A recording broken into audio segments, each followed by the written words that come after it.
Hey everybody, welcome to Always Bored, Never Boring. Games Workshop are bringing back Cursed City. I guess there's going to be a lot of people wondering whether they want to put down the money on getting a copy for themselves, so I thought I would put a little playthrough on the channel to help people make up their minds. I have already reviewed this game. I reviewed it last year, the first time it came out, but this is my first go at doing any kind of playthrough for it.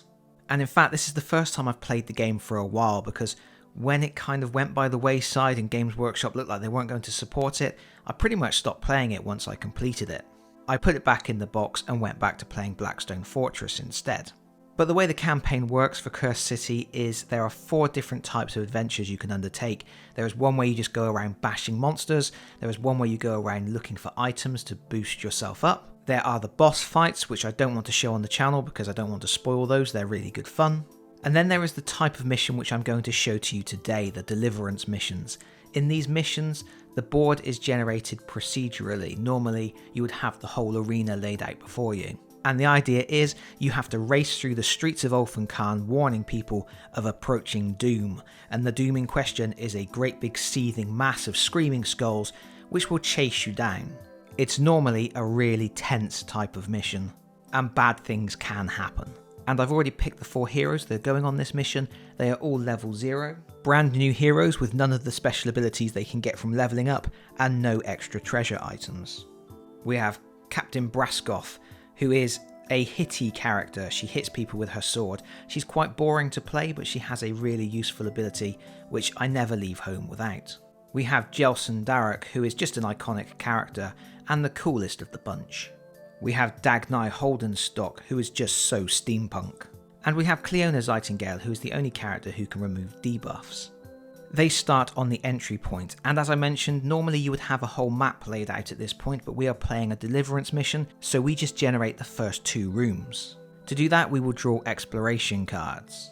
We draw an exploration card, and we can see there are 4 doors marked on here. We have to pick any one of these doors to be the door connected to the room we're in, and then we place another door as far away as possible. This symbol up here means there will be 1 enemy group in this location. And here's our second room. The red dot means there will be 1 item of interest there that we can search to see if we can find treasure. The shield up here means that it is one of our quest locations. The idea in this mission is every time you go into one of these rooms that has a shield on it, you can use a specific action to warn people of the impending doom. You do that 6 times and get out, you win. And here is one of those objects of interest. Next, we generate the monsters. We can see that both rooms have a single enemy group, so we draw an enemy group card for each room. Looking at the encounter card here, we look at level 0, which is the level of our group, and we have to face 1 Kosagi Night Guard in the first room. Those are really tough enemies, and not a good thing to start a mission with. Big lads. We have to place him guarding the doorway. And in the second room, we have 2 Ulfenwatch. They are the skeletons. And as I like to give myself a hard time, we're going to place a sergeant and a banner bearer. As skeletons are small, you can place 2 in the same space, and because there is an object of interest in that room, we have to place them on a space adjacent to that object of interest, so we will place them right there. That's the game almost set up. There are a few things I also want to draw to your attention. There is a timer wheel here.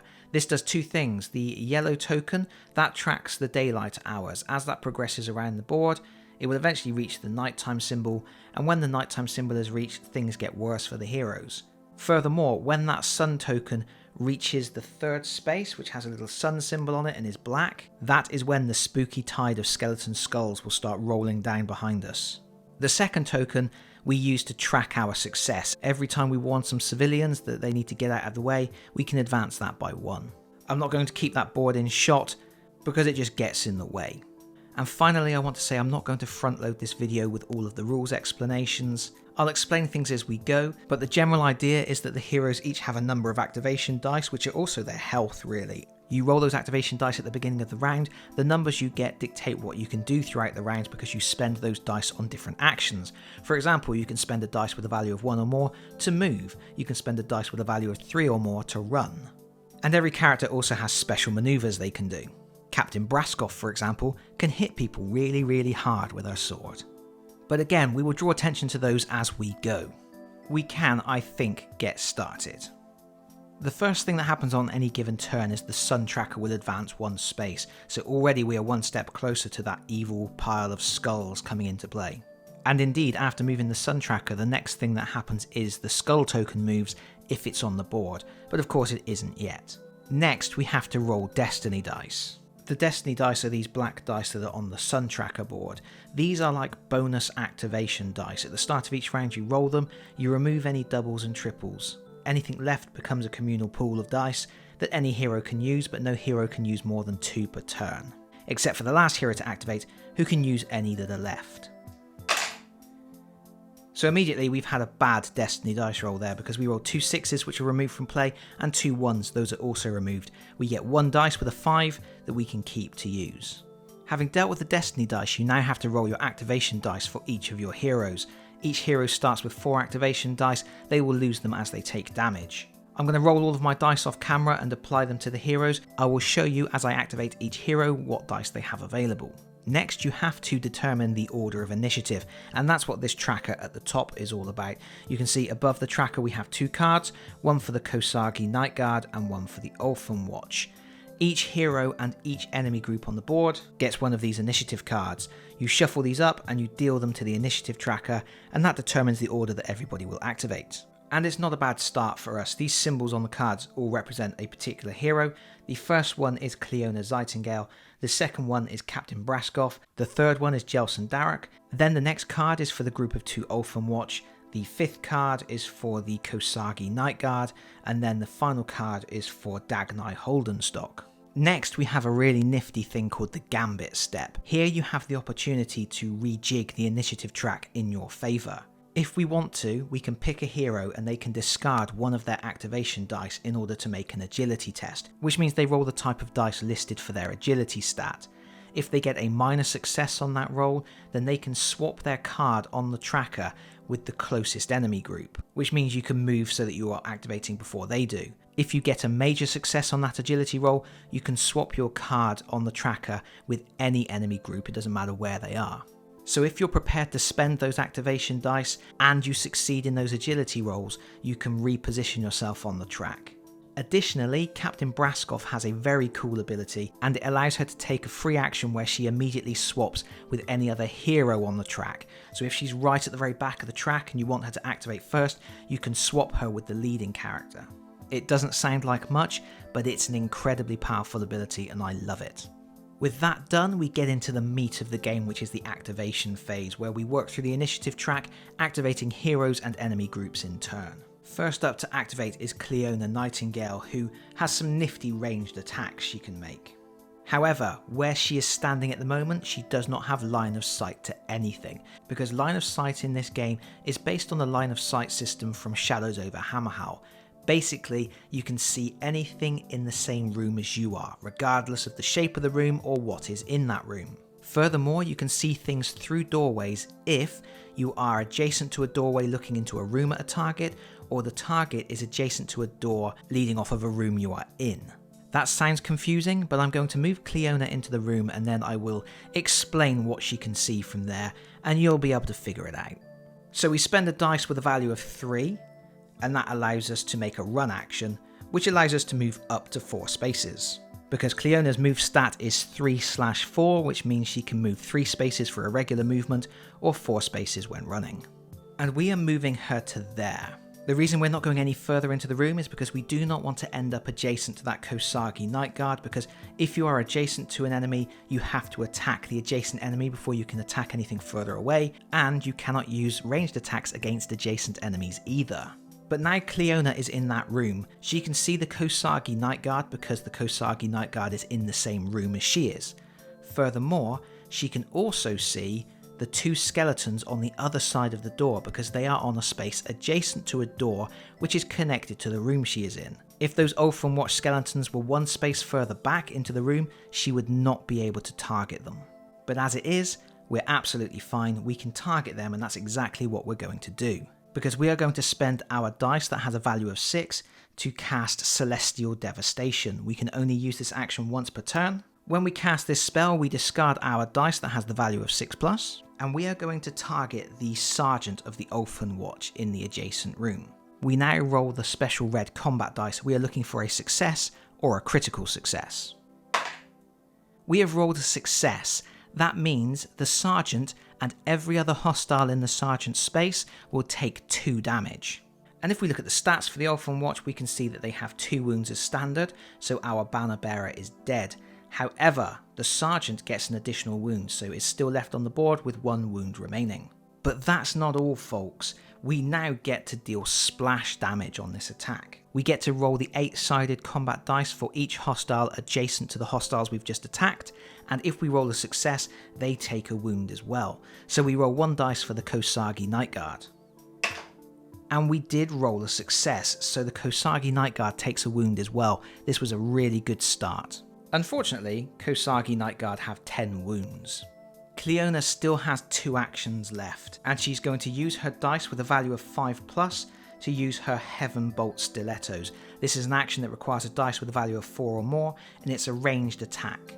It does 1 damage on a success and only 1 damage on a critical success, but if we manage to inflict a wound, we will stun the target, and we really want to stun that Kosagi Night Guard in case we don't manage to kill him before he activates.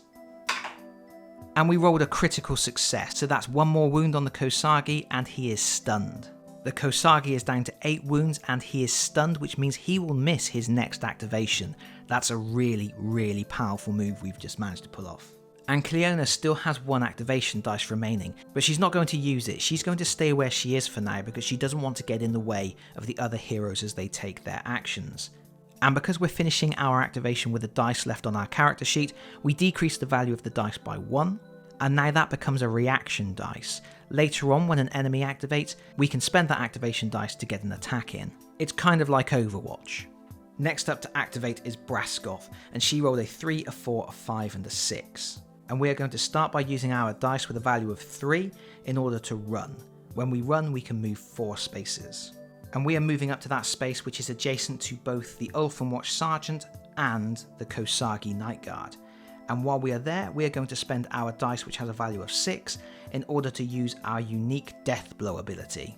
When you activate this ability, you get to pick 2 hostiles that are in the same space or in spaces adjacent to each other, which means we can pick both the Night Guard and the Elfin Watch Sergeant. And we get to make regular attacks against each with our sword, which means we are rolling the red combat dice. A success will inflict 2 damage, a critical success will inflict 4. Our first attack will be on the skeleton. We rolled a success that inflicts 2 wounds and the Sergeant is dead. And now we roll against the Night Guard. That's another success, that's another 2 wounds. But the Kosagi Night Guard are no slouch in a fight. We still have a chance to reduce the amount of damage we have taken by 2 to a minimum of 1 with our Deathly Vigor ability. We roll the d12, on a 10+, we reduce the damage. That's a 9, not good enough. I have another 2 dice that I can use for activations, and both of those dice can be used for Dawnlight attacks, and I'm obviously going to use them both on this Night Guard because I don't want him getting up. That's another critical hit, that's another 4 wounds. We roll for our Deathly Vigor. It's a 7, not good enough to reduce the damage. I'm going to use my last dice to attack. If I get a success or a critical success, the Kosagi is dead. But we miss. That is annoying. But we have this Destiny dice, which is a 5 or more. We might as well use that to get another attack. And this time we get another critical hit that is enough to kill the Night Guard. Deathly Vigor time. 7. Nope.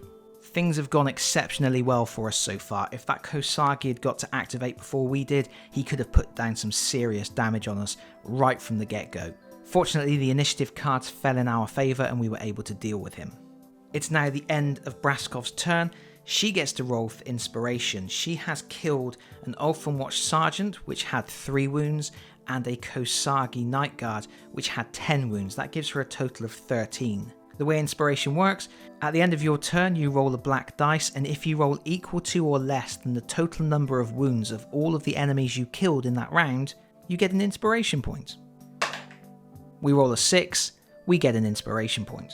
That goes on our character card. We can spend that in various situations, but if we can save up 3 of them, we will inspire, which makes us even more awesome. And you know what? I completely forgot to see if Cleona inspired as well. She killed one skeleton which had 2 wounds, so we roll for her as well. As she only killed one enemy with a wounds value of 2, she needed to roll a 1 or a 2 there.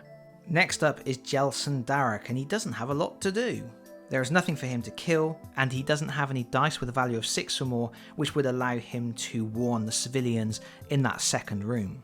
But what we can do is try and find some treasure. First of all, we use a dice with a value of 1 to move 3 spaces. Then we use a dice with a value of 2 to move 3 spaces. We are now adjacent to the object of interest, which means we can spend a dice with a value of 4 or more to search. We draw the top card from the search deck, and we have found a Vial of Concentrated Potency. A hero with this treasure card can use it at any time during their activation. When this treasure card is used, increase the damage values of the next melee type weapon action made by this hero by +1/+2, then discard the card. That's decent. And it should be noted, each hero is only allowed one of those treasure cards each, but adjacent heroes can freely trade items between each other. Jelson has 1 dice left, he's going to use it just to move up adjacent to the door, completing his activation. Oh, and of course we mustn't forget to remove the object of interest from the board, as we have now searched it. Next up would be the skeletons to activate, but they are dead. There are rules for reinforcements and how you bring new enemies into play for other types of missions, but for the Deliverance missions we will only get more enemies as we explore more rooms. So for now, we just ignore that. And of course we also ignore the Kosagi Night Guard's activation, because he's dead too. And now we activate Dagnai Holdenstock. He is going to use 3 of his dice to move, so he is up adjacent to Jelson Darek, and then he is going to use his dice with a value of 6 to warn the civilians of the approaching danger, which will score us 1 victory point of the 8 we need to win. So he is now there next to the door, and we spend our last dice. We flip that card to indicate we have warned the civilians in this area, and we advance our tracker by 1. Everybody is activated, so we finish the round by rolling to see if we get a special event. We roll an 11. We have had an inspiring effort. We can pick any one hero and give them an inspiration point. And we're actually going to give it to Braskov because she already has an inspiration point, and the quicker we can get people leveled up, the better. It's time to start a new turn. First things first, we advance the daylight tracker. Next we have the quest step, and because the daylight tracker is now on the special symbol on the wheel, we have to place the skull token. This thing is now going to be chasing us for the rest of the mission, and we need to stay ahead of it. Next we roll the destiny dice. That's a perfect roll. 1, 2, 4, 5 and 6 means we get to keep all 5 dice. Our luck really is holding out at the moment. Next we roll the activation dice for all of our heroes. Again, I'm going to do that off camera to keep things moving. You will get to see all of their activation dice on the turn they activate. Next we allocate cards to the initiative track. As there are no monsters at the moment, we will only have initiative cards for the 4 heroes, but as soon as we open the next door, there will be more monsters and they will get added to the end of the track, so they will still get to activate this turn. The track is laid out and it looks like Jelson will be going first. I'm happy with that order, there's no need to waste activation dice on the Gambit Step, so we will go straight to Jelson's activation, and he's going to need to open a door.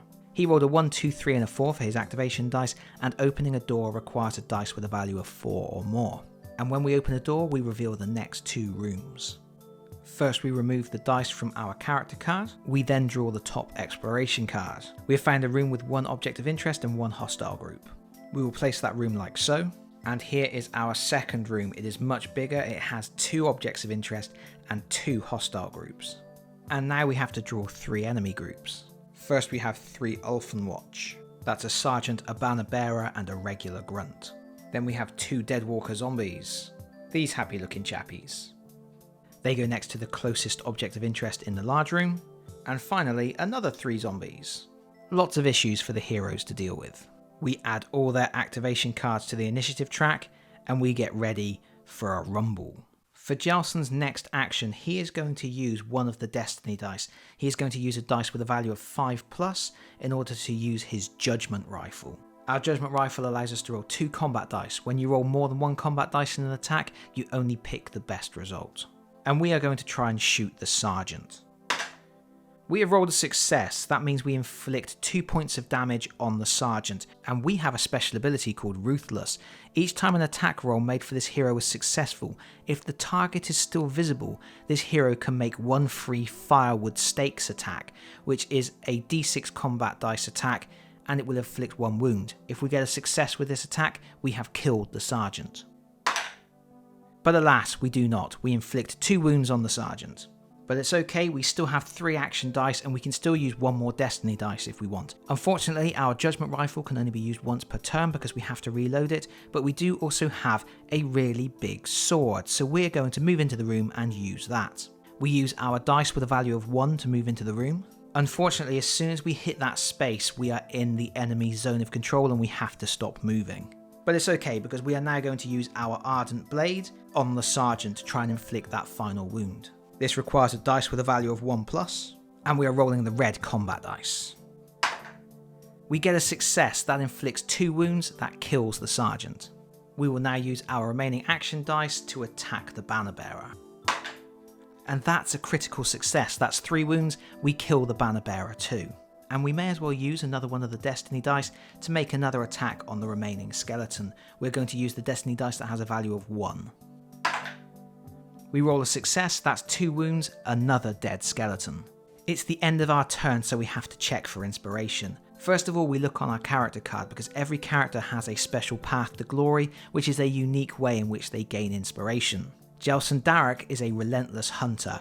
Every time he slays a champion, he gains an inspiration point, and the sergeant we killed this turn was a champion. So that's 1 inspiration point already.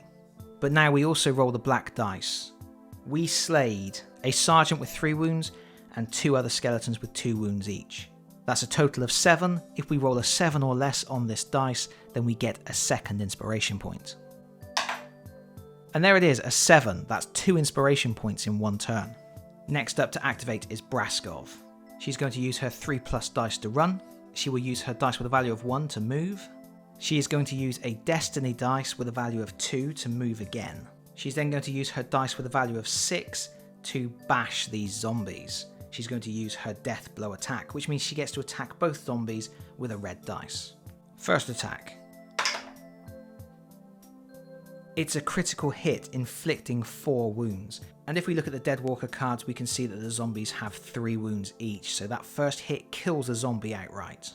We now attack the second zombie. And that is a success, so that is 2 wounds. The zombie is still alive at the moment. We have 1 more dice with a value of 4. We are going to use it to attack again. And that's a critical success this time, so we slay that zombie too. And now we are going to use another destiny dice, the one with a value of 4+, in order to back out of the room a little bit. Last thing we need is getting swarmed by zombies. But we did kill 6 wounds worth of monsters that turn, so we roll for inspiration. Unfortunately, we rolled a 7, so no inspiration point. If we had succeeded in that roll, we would have inspired.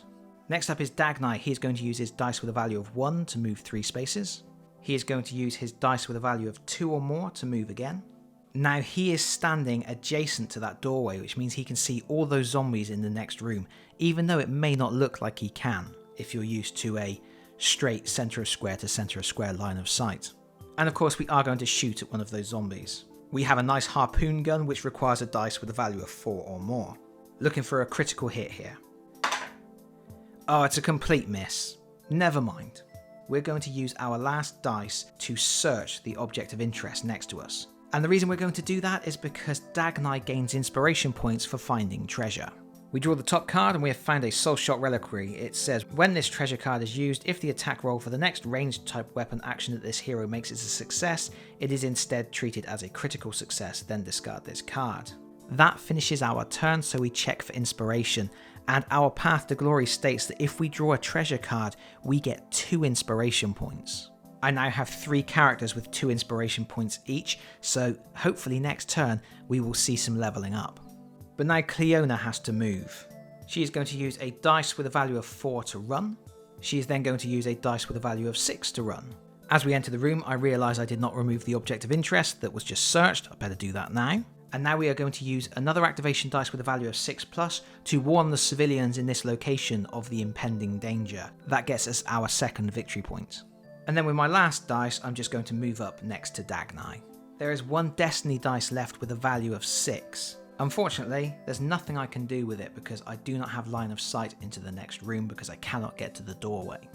But never mind, at least I'm really far away from the skull thing. Next up, we activate the enemies, and we have done a really good job of killing lots of them. So we go straight to hostile group 3, which is the group of 3 Deadwalkers. To activate a group of hostiles, you roll a d12. I have rolled a 7. We look at the zombie card and it says a result of 6 to 9 results in a charge. A charge is a double move followed by an attack.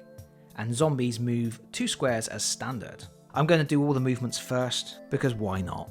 The zombies all swarm around the door. If any of the heroes had reaction dice, they could have used them at this point to attack the zombies before the zombies attack them. But we used all our dice because we were scared of the big skull thing. So we're now in this situation. Zombies are small, 2 zombies can fit onto a single space, so 2 zombies are able to attack Dagnai. There's no reason not to roll them together. It's 2 attacks using the d8 combat dice. That's 2 critical hits. Zombies inflict 1 damage on a regular hit and 2 on a critical hit, but Dagnai does get a chance to defend. For each of the attacks we roll our defense dice, which in Dagnai's case is a red dice. If we roll a success, we reduce the amount of damage by 1. If we roll a critical success, we reduce the amount of damage by 3. So this is our first defense. That's a blank. That means we take 2 wounds from the first zombie. And we rolled a success on our second one, which reduces the damage by 1. However, that means we take 3 damage total. Here's a wound token. The way that wounds work on heroes, the first time you take a wound, you will place one of these over one of your activation slots, and that means the next time you activate, you will be rolling 1 less dice. The next time you take a wound, this wound will become a critical wound, and that will not affect your dice at that point. However, if you then take a third wound, you have to place a fresh wound token over a second activation slot, and then that will become a grievous wound.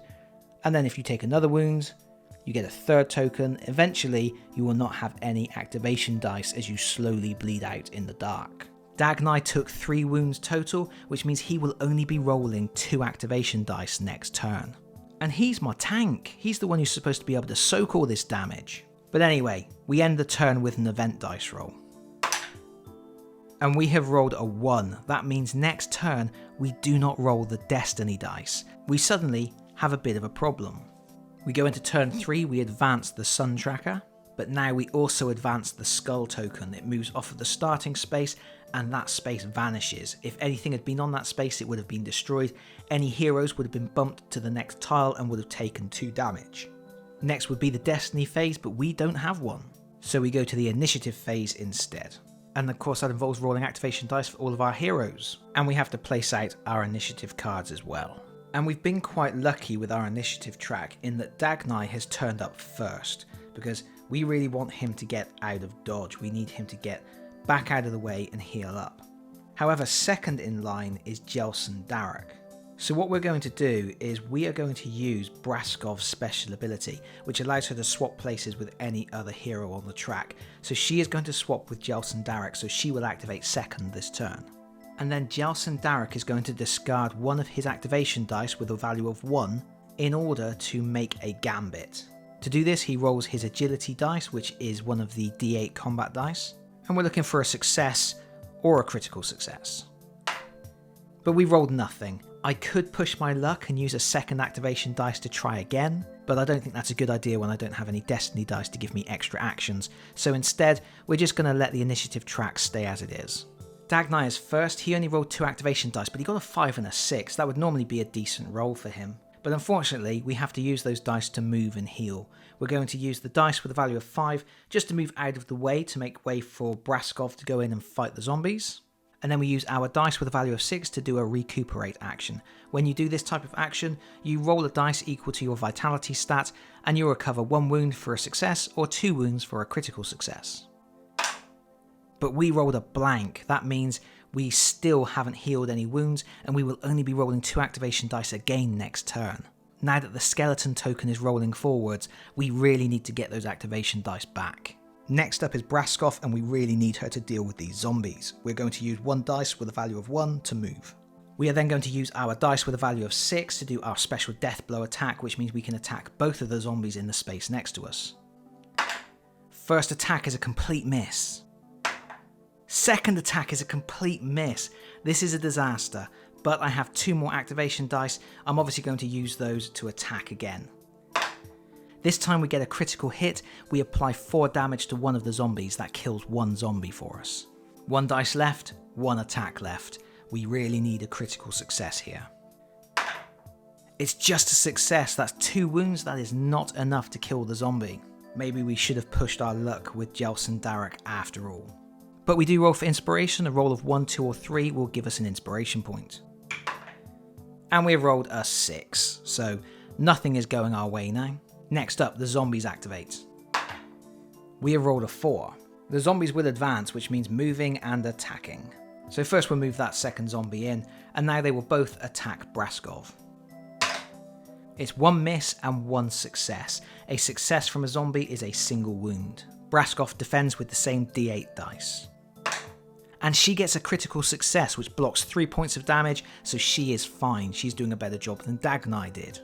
The zombies may not be causing damage, but they are bogging us down. We need to clear the way. Next up, Cleona attacks, and because the zombies are adjacent to a door leading to the room she's in, she can attack them with a ranged weapon. She's going to use her dice with a value of 6 to use her Staff of Celestial Devastation. We roll the red combat dice, and on a success, both zombies take 2 wounds. And it is a success. That means 2 wounds on each zombie. One zombie only had 1 wound left, so it dies. The other zombie is down to 1 wound.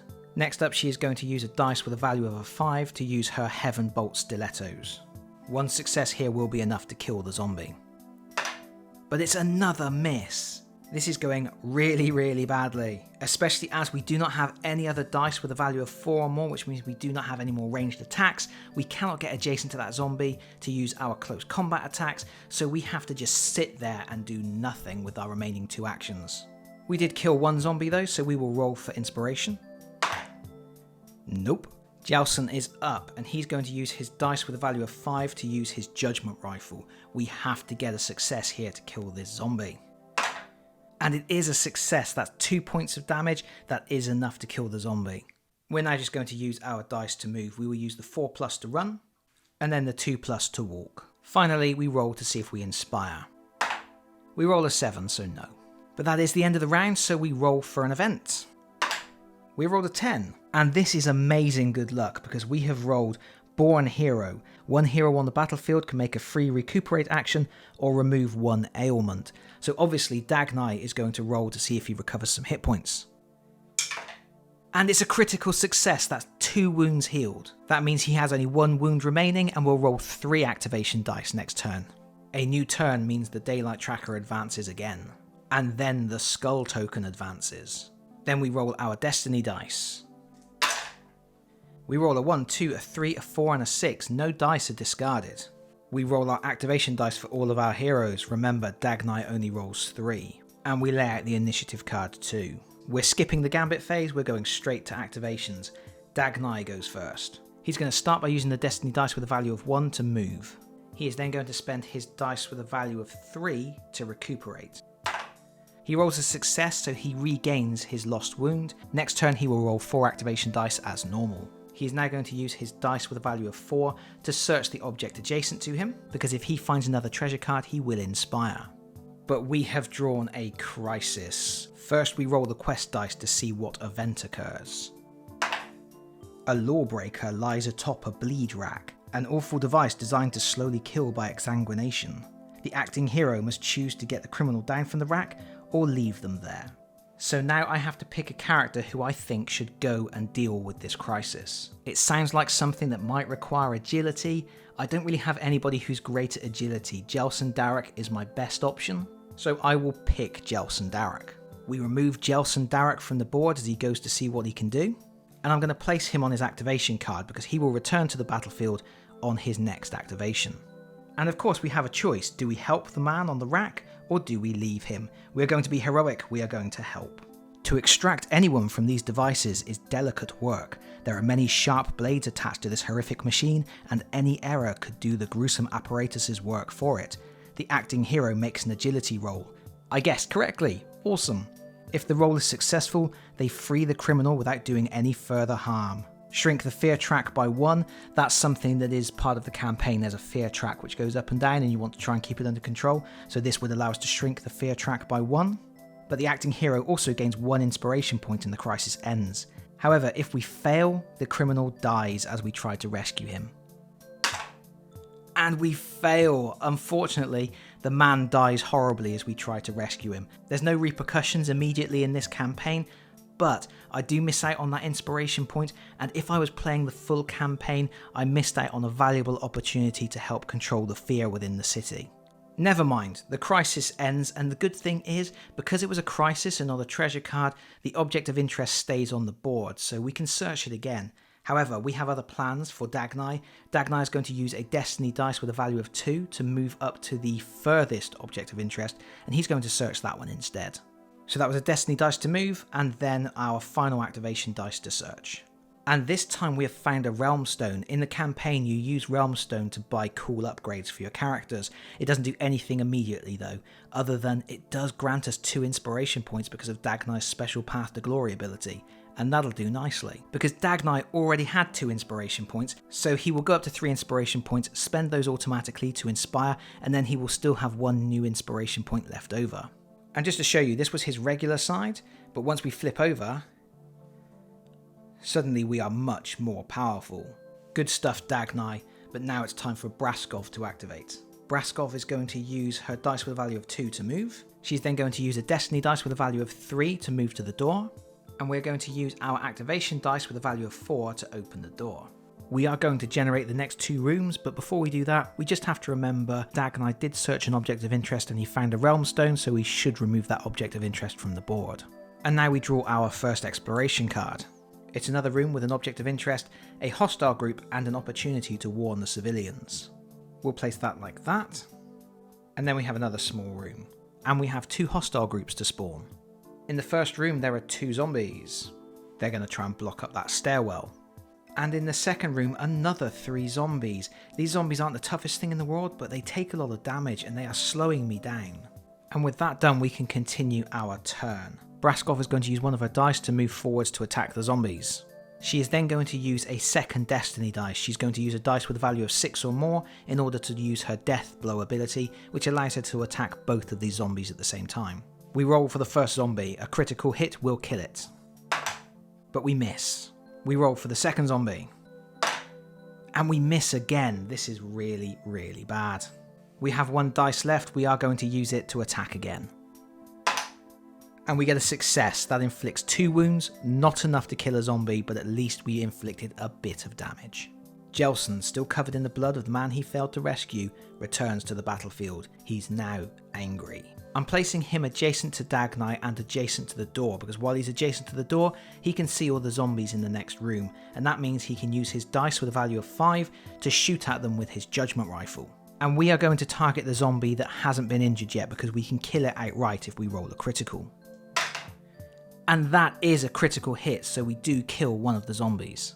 We didn't even need to use our firewood stake to finish the job. Next up, I'm going to do a little bit of shenanigans with movement. I'm going to use my dice with a value of 2 to move. Normally when you move into a space adjacent to a monster, you have to stop.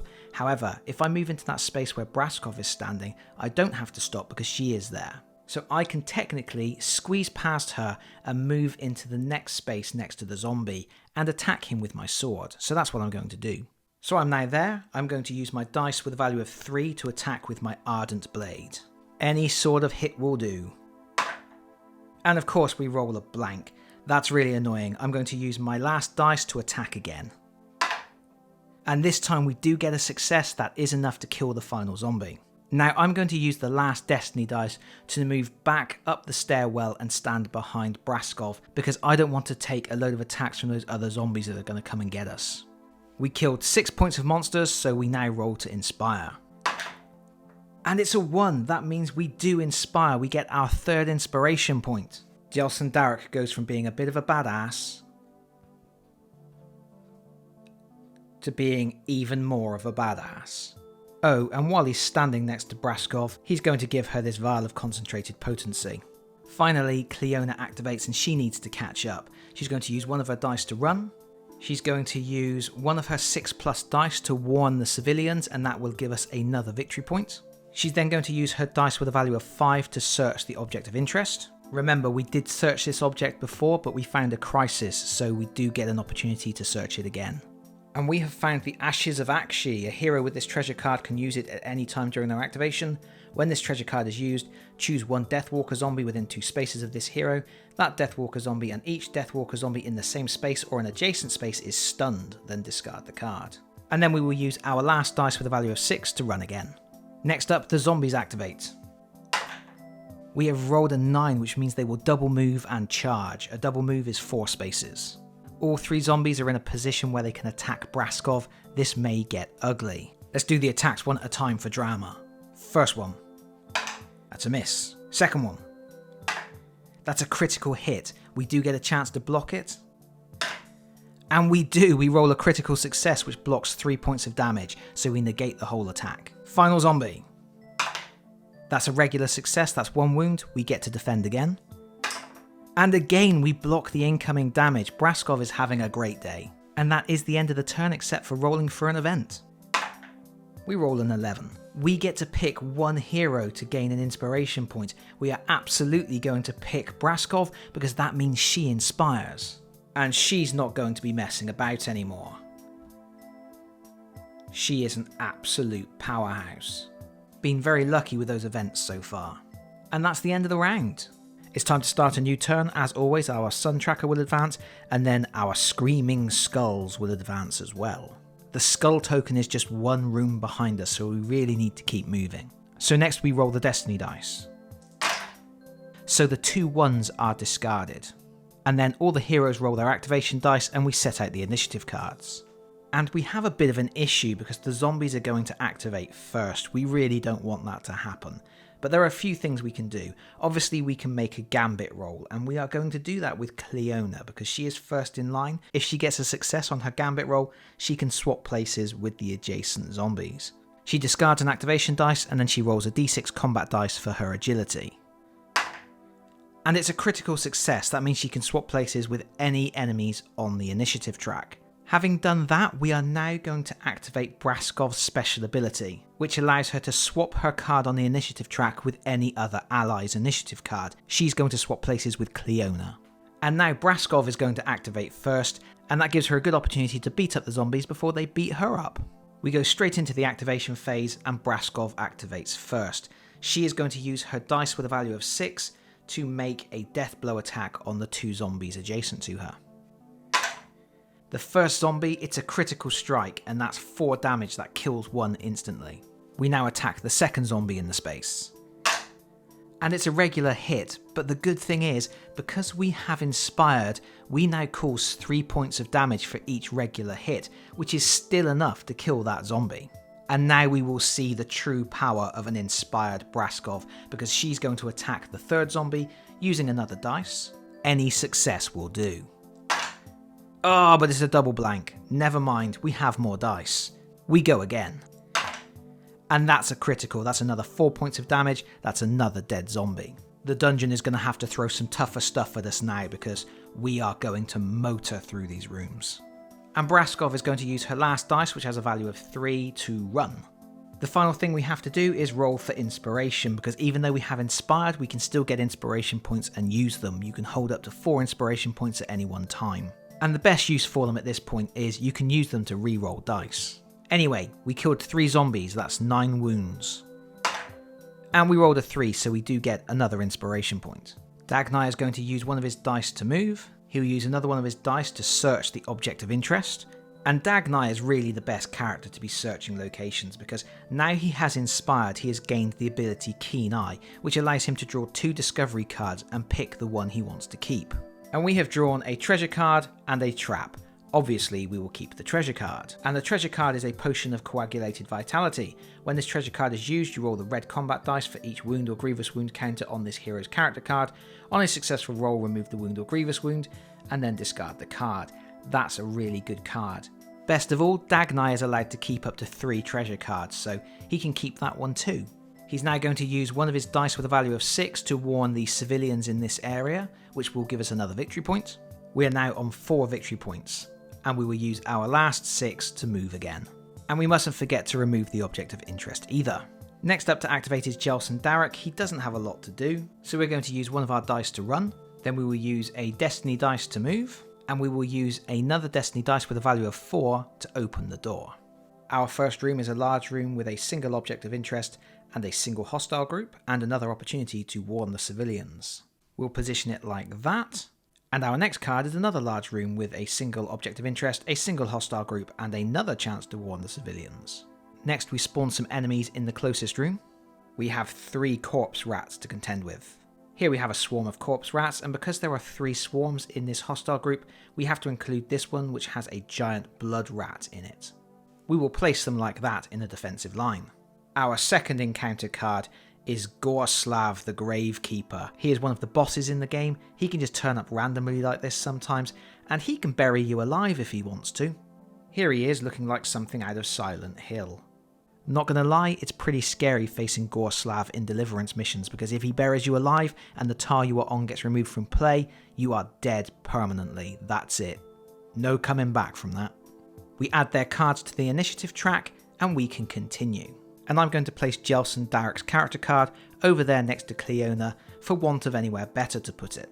Fun fact, Jelson Darrick is adjacent to a door, which means he can see everything in the room that is attached to that doorway, which means it may not look like it, but he can shoot at any of these rats. And that's exactly what he's going to do. He's going to activate his judgment rifle. And because we're now inspired, we don't even need a dice with a value of 5 or more to do this. We can do it with a dice of a value 3 or more. And we are going to target the blood rat because we do have a chance of killing it instantly.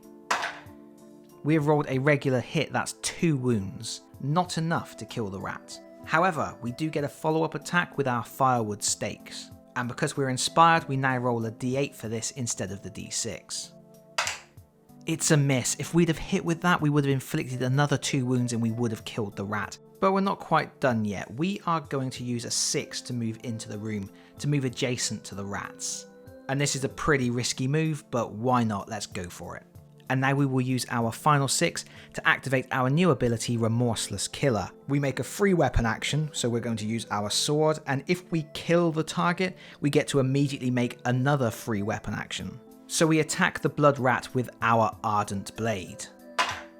And we get a success, that's 2 wounds, that's enough to kill the rat. And because we did that, we get to make another free attack on another target, so we will attack with our Ardent Blade again, and hopefully we can kill another rat. And that's a critical hit. That's 4 wounds. Regular rats only have 3 wounds. That's another kill. Our risky maneuver has definitely paid off there. We roll for inspiration. A 7 or less will get us an inspiration point. And we roll a 5, which is great. Things are really going our way now, and I feel it's a bit of a happy jaunt to victory now. Finally, we have to activate Cleona. She's only got 3 activation dice left because she used 1 to use a gambit at the start of the turn. But we will use a 5 to run, we will use a 3 to walk, we will then use the final destiny dice, which is a 6, to use our Celestial Devastation. We are of course targeting the final rat swarm. But we miss. But all is not lost because we have 1 dice left with a 5 on it. We can use that 5 to cast Heaven Bolt Stilettos. If we can inflict a wound on those rats, they will be stunned and they will not be able to activate this turn. But she misses again. That's a bit of a disaster, because now those rats will activate. We roll a 4.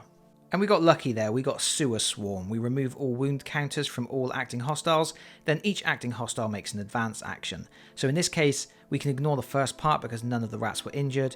They will just move and attack, and because they are already in a position to attack, they don't move at all, they stay just where they are. Rats attack with 1d6. And it misses. But now Gorslav activates. And again, we've been very lucky. Gorslav is at his worst when there are lots of zombies on the board. As it stands at the moment, all he's going to do is advance. He moves to there, and if initiative favours us, we have plenty of time to hurt him. But that does end the round, so we have to roll for an event. We rolled a 5, which is a crisis. And it's crisis number 8. A voice cries out for help, and the hero discovers a man up to his waist in a sickening black quicksand, which is slowly dragging him down. This particular crisis favours Dagnai Holdenstock. If he is present, you can select him and you will immediately solve the crisis. So that's what we're going to do. We select Dagnai and remove him from the board. And it says if the acting hero is Dagnai Holdenstock, he uses his harpoon gun to easily rescue the poor man. Gain 2 inspiration points and the crisis ends. Even our bad luck turns out to be good at the moment. But now we have to start a new turn. After advancing the sun tracker, once again our skulls steamroll on and another location is removed from play. We roll the destiny dice. And we have to discard those 6s unfortunately, but we do get a 2, a 3 and a 5. Next we roll all our activation dice and we set up the initiative track. And the initiative track is not looking healthy. Both enemy groups will activate before I do. But before we start activating, let's talk about a few things. First of all, Cleona Zeitingale has been having real trouble getting inspiration points, but she does have a special Path to Glory ability that she's going to use now.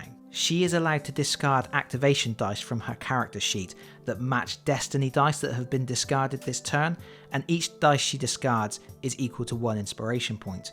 We discarded the 6s from our destiny dice roll, and she rolled 1 6 in her activation roll, so I am going to discard that 6 even though she can normally do really good things with a 6 because I want to get an inspiration point. With that done, we are going to do a gambit. Jelson Darek rolled 2 1s and 2 2s, so he hasn't got a lot of good dice there, and we're going to use one of the 1s to try and make a gambit roll. Because we're inspired, our agility is now 1 red dice. And we rolled a success, which means we can swap places with the closest enemy on the track, which happens to be Gorslav. And to be honest, because my dice are so rubbish with Jelson Darek, I'm going to do another gambit again. I'm going to discard another dice with a value of 1 to make another agility roll. And it's another success, so we can swap places with the rats. Now normally making multiple agility rolls like this during the gambit phase is quite dangerous, especially if you're carrying a couple of wounds because it really does limit your actions during the next turn. But at the moment I'm at full health, there's not a lot of enemies on the board, I'm feeling really confident, so it's worth doing. We can now begin our activations. Jelson Darek only has a couple of 2s left, but that's good enough for what he needs to do. He's got 1 rat swarm to deal with, he's going to use his Ardent Blade which requires a dice with a value of 1 or more. It's a double blank, but it's okay, we've got another dice, we're going to use that one too. And this time it's a critical hit, that inflicts 4 wounds and kills the rats instantly. But we're not done yet, we are going to use one of the destiny dice with a value of 5 to use our judgment rifle on Gorslav. And we have rolled a critical hit there, that's massive, that's 4 points of damage, and because we were successful yet we didn't manage to kill him, we also get to hit him with our firewood stakes as well. But we miss. Still, 4 points of damage. Gorslav has 5 wounds remaining, and I'm pretty sure I can take him out before he gets a chance to activate thanks to our gambits. Last thing we have to do is roll for inspiration. If we roll a 1, 2 or a 3, we will gain an inspiration point for the rats we killed. Nope. Next up would be the rats, but the rats are dead now, so it's Braskov's turn, and she is going to try and take down Gorslav. She's going to go full ham. First we use a 3 to run. Next we are going to use our treasure card. We have this vial of concentrated potency, and when this treasure card is used you increase the damage values of the next melee attack weapon action made by this hero by +1/+2. We are then going to use one of our 4s to activate our Dawnlight. We roll 2d8 to attack. We have rolled a success and a blank. The 1 success we rolled there converts into 4 points of damage. Normally it would be 3, but I did drink that potion. However, we do still have a chance to get a critical strike because I have an inspiration point. I'm going to use that inspiration point to re-roll the blank.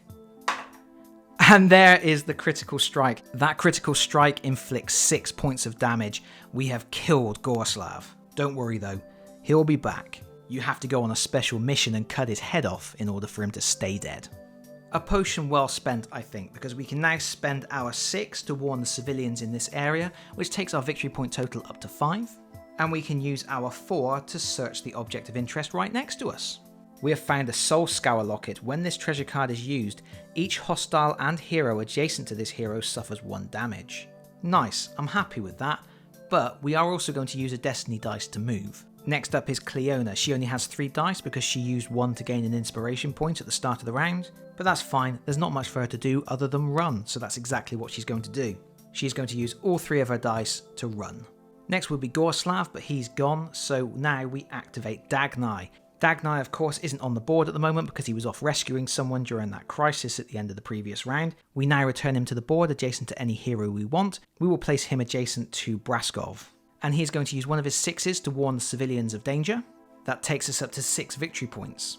He is then going to use his 5 to search the object of interest next to him. He draws 2 discovery cards because he's awesome. Both of them are realm stones, so he's going to keep one of those. Realm stones, by the way, are like money, and you can have as many of them as you want. They do not count towards your treasure card total. He's then going to move up to the door, and as much as I would love to open that door, I don't think it's a wise move because all the enemies that I reveal will get to attack me before I have a chance to respond. So I think I just need to wait for everybody to regroup.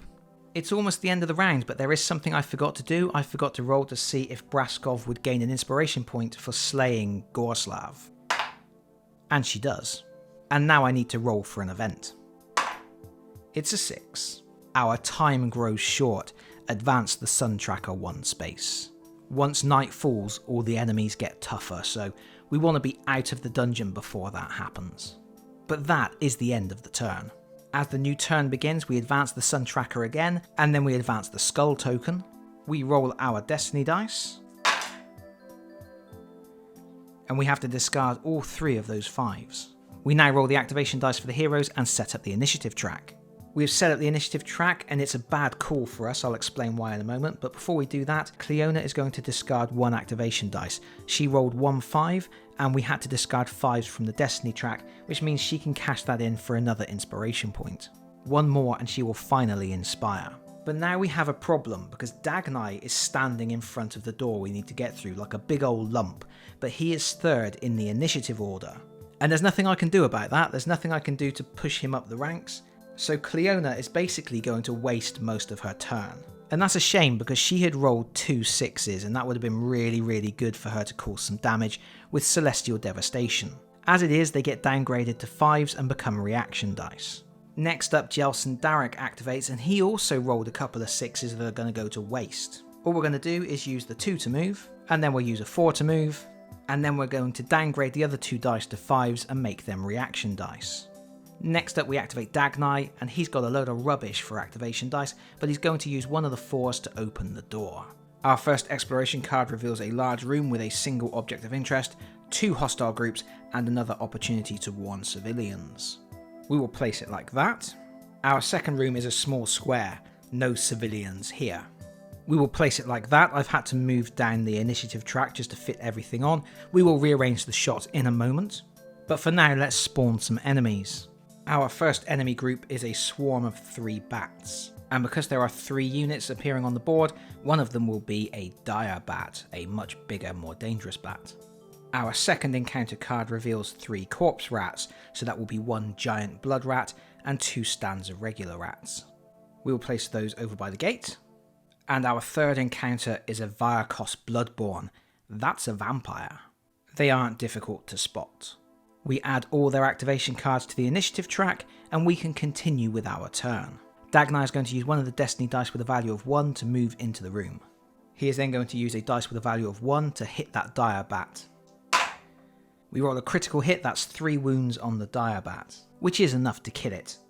But dire bats are hard to hit. Every time you hit them, you have to roll a dice.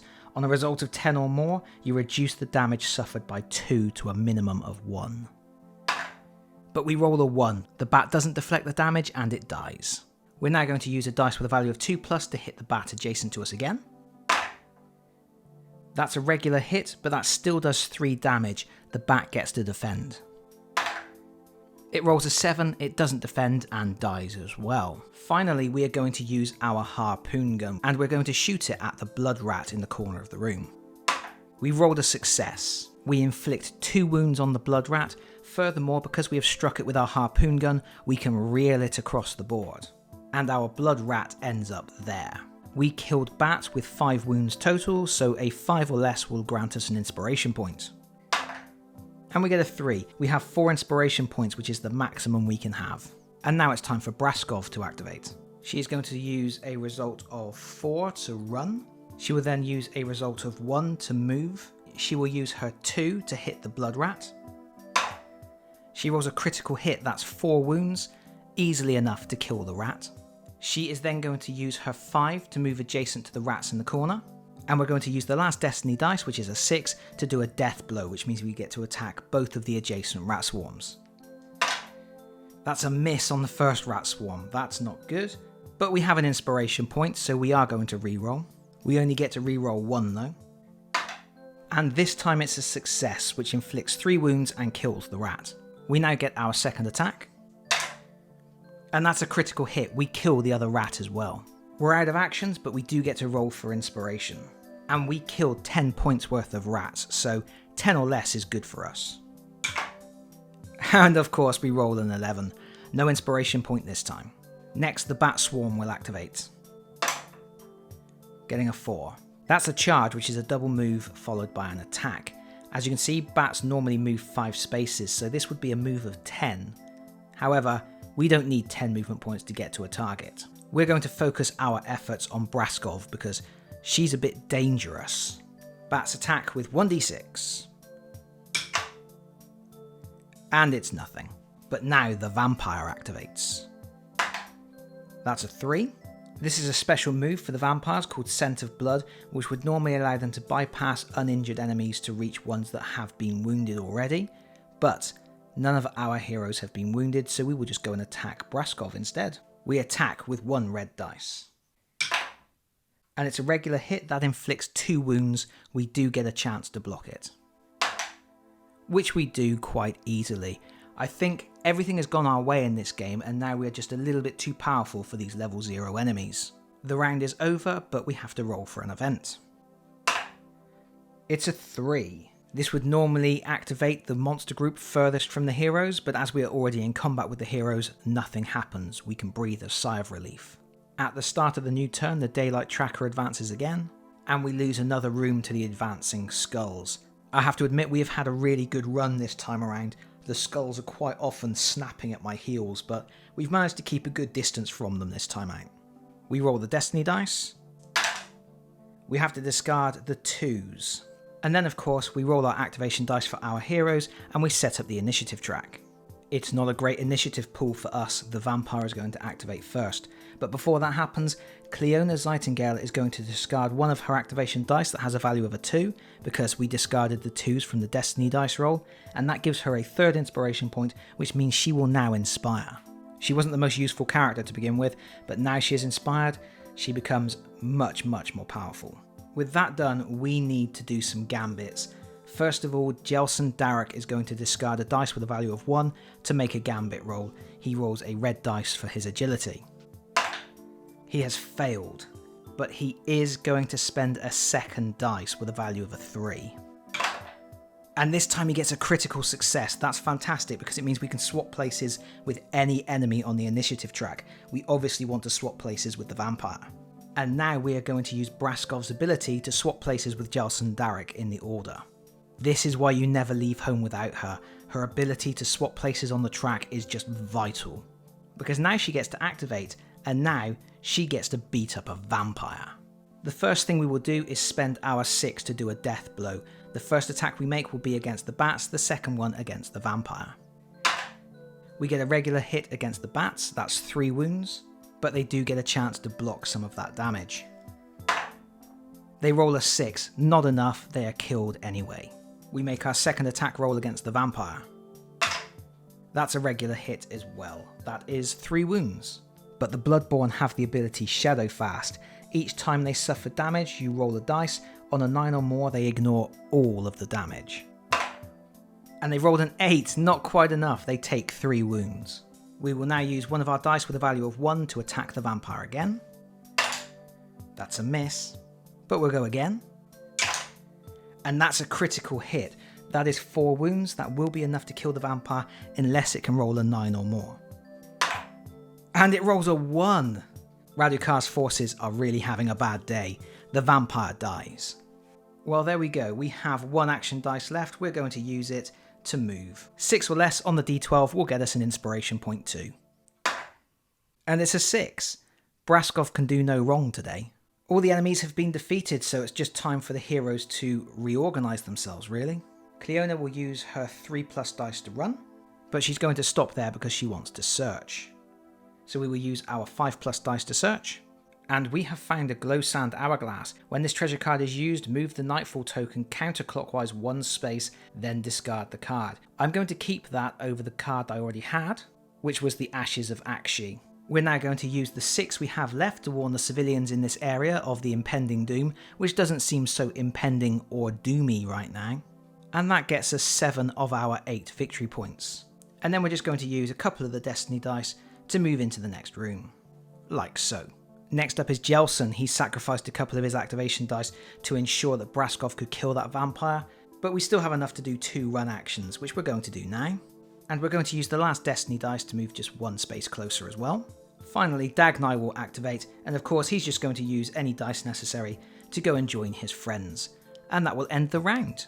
We roll for an event. And we rolled an 11. One of our heroes can gain an inspiration point, and it might as well be Cleona because she is the only character who doesn't currently have at least 1 inspiration point. And now a new round will begin. First we advance the daylight tracker and we eat another room. We are so far ahead of that skull now, it just doesn't bother me at all. I have had games of this where every turn the skull is moving into the same room as my characters. This, by comparison, has been a nice leisurely stroll in the park. We roll the destiny dice. We have to discard all 3 of those 5s, but we keep the 2 and the 4. Then we roll our activation dice and set up the tracker. At the start of the round, Cleona will be going first, but obviously she needs to get to the door and Braskoff is standing in the way. So I'm going to use Braskov's ability to swap places with Cleona on the initiative track so we can open the door and get this mission finished. Braskoff goes first. She needs to use one of the destiny dice with a value of 4 or more to open the door because she didn't get any dice rolls high enough. We reveal the next 2 rooms. I suspect we are close to the end of our adventure. Our first exploration card is a small chamber. Nice and straightforward. And then we have a large courtyard where we will have a chance to warn the civilians and get our 8th victory point. But we need 2 more enemy groups too. The first room contains 3 Ulfenwatch. That's 1 champion, 1 banner bearer and 1 regular grunt. And in the second chamber, our final boss is Watch Captain Halgrim, the captain of the guard. This guy can be a bit tasty when there's lots of Ulfenwatch around, but I think at the moment we should be able to handle him very easily. With that all done, Captain Braskov can continue her move. We're going to spend a dice with a value of 1 to move into the room. And then we're just going to start pummeling stuff. We will use a dice with a value of 3+ to hit the banner bearer. That's a miss, but it's okay, we'll try again. This time it's a regular hit. We inflict 3 wounds, which is enough to kill the banner bearer. We're going to go again, this time we're attacking the sergeant. We have rolled a critical hit, that's 4 wounds, that kills the sergeant too. And I guess we may as well use a second destiny dice. We have a dice with a value of 2 there, and we can attack another skeleton. We've rolled a double blank, but we do have an inspiration point. We're going to spend it to get a reroll. Unfortunately, we still miss. Never mind, we've had a good turn anyway. Let's roll to see if we get an inspiration point back. 5 or less will do it. Nope. Dagnai is going to use his first dice to move. We will use our dice with a value of 3 to attack. And that's a double critical. Of course, we only take the single dice with the highest value. So that is a critical hit on that skeleton that inflicts 3 points of damage and kills it. Now Halgrim here has positioned himself in a cunning manner, because what I would like to do now is shoot him. Only I can't, because where I'm standing at the moment, I can't actually see him. I'm not adjacent to the doorway that is leading through to the room where he is standing. So even though it looks like I might be able to draw line of sight to him from where I am, I cannot. So instead I'm going to use one of my dice to move into the room, and then my last dice to hit him with me axe instead. I've completely missed, but I do have an inspiration point I can spend to reroll one of those dice. And that's a regular hit, that's fine by me, that's 3 wounds. Halgrim has 4 wounds remaining, and I'm out of actions. Next up, Jelson activates. He's going to use a dice with a value of 1 to move. He is then going to use his 4+ dice to shoot. We've rolled a regular hit, that's an additional 2 wounds, but also because we struck the target and it didn't die, we get to attack with our firewood stakes as well. If this turns up as a hit, we kill Halgrim. And it does! An amazing shot from Jelson from through the doorway takes out Halgrim, clearing the way for the heroes to escape. We're going to use our last remaining dice to move into the room, like so. Finally we activate Cleona and we have enough dice to save the day, to win this game for our heroes. First we use a 3+ dice to run, then we use a 4+ dice to run. We then use a 6+ dice to warn the civilians and get our final 8th victory point. And with our final dice, we do an extraction action, which opens the door and summons the airship that will come and rescue us and take us out of Ulfenkarn. Normally you would have to move all 4 of your heroes onto the extraction point and there would be a desperate final battle as the monsters close in on you, but in this particular game, with all of the monsters dead and the skull miles away from us, we can safely finish the game here. And that is it, a complete and I must say incredibly successful Deliverance run. We had it easy here. We were playing a level 0 mission, which means you don't get that many monsters to face. As you work your way up through the levels, you start to get more and more monsters, and more varied monsters at the same time, so you might get Halgrim with a whole bunch of his skeletons with him, or Gorslav with a load of zombies. Even Radukar, the big boss, can turn up sometimes to cause you problems. But at level 0, obviously the monsters are in smaller numbers. Additionally, we were incredibly lucky.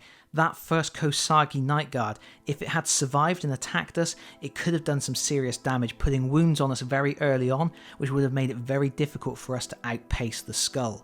Bear in mind, as you take damage, you get less activations. Less activations means less movement, which means that skull will get closer and closer and closer. But a very good couple of turns right at the very start of the game set us up so that we had plenty of time. Even when we got bogged down by zombies for a little while, the skull was never really threatening us. But these Deliverance missions in particular can turn very, very quickly. A few bad dice rolls, some bad positioning like the time when I put Dagnai in front of the door by mistake, and suddenly you have skulls nibbling at your toes. But regardless, this was a win for the heroes. But I'm not sure it was a win for me. Doing this video playthrough has been probably the most taxing thing I've ever had to do on this channel. There is so much to think about, narrating everything I'm doing, making sure I'm remembering all of the special abilities and actions, trying to get all the shots I need. It has taken a full day just to get the footage. And it's probably going to take me at least another day to edit it into some kind of reasonable shape. I'm sure there will be several occasions where I've made suboptimal moves because obviously with this much to juggle that can happen, and there's probably also a few instances of rules mistakes. Please use this video as an indication of what playing the game can be like and not necessarily as a rules primer.